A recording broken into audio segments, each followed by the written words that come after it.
sir, ano masasabi po sa service ni Motovami po? Ay, the best.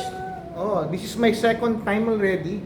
First time pa lang na-address naman na agad pero kami may gray area doon na which ngayon alam na talaga namin, sapul na namin kung ano talaga yung Problema. no?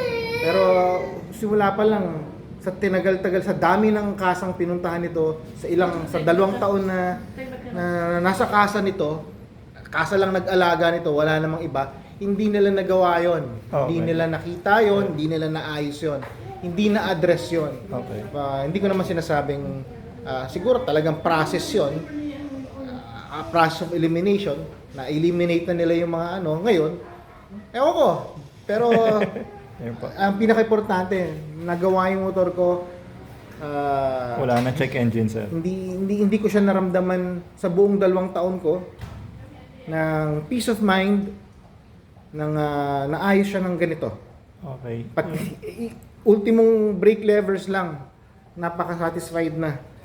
Di ba? Thank you, sir. Oo. Yun pa lang, ewan ko, siguro yun ang sinabi ng ibang mekaniko. Oo, sir. Di ba? Yung simpleng yun lang, naayos nyo, nagawa nito di ba? Hello, yun, sir. Salamat po sa tiwala. Masaya yung customer here. Po. Salamat po, sir, sa tiwala. Sir Victor, marami po salamat po. Thank you, thank you. Alright. Thank you. So, nandito tayo somewhere in Parañaque.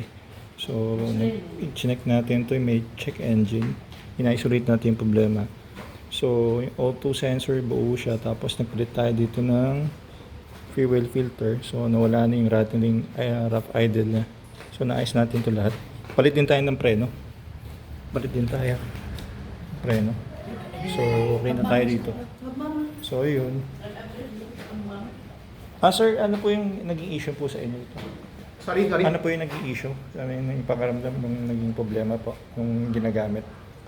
Yung dati is the idling, hindi siya stable. So, taas, baba. Pero naayos niya na yun dahil na palitan ng fuel filter. Oo. Well, yung allegedly yung O2 sensor. O2 sensor, hindi naman pala sila yung O2 sensor ko. Oo. So maganda na troubleshoot talaga na matindi. Oo. So nung na-scan natin sa nung na-scan natin. Na-scan siya ng OBD, kita namin. Palit ng ng O2 sensor. Oo. Nadi-delete pero bumabalik dun sa ipinalit naming O2 sensor ng kaibigan ko na si Ryan James. Shout out Ryan James. Shout out. Michael James. Michael James, shout out po. Opo. Yun. So yun, okay ngayon.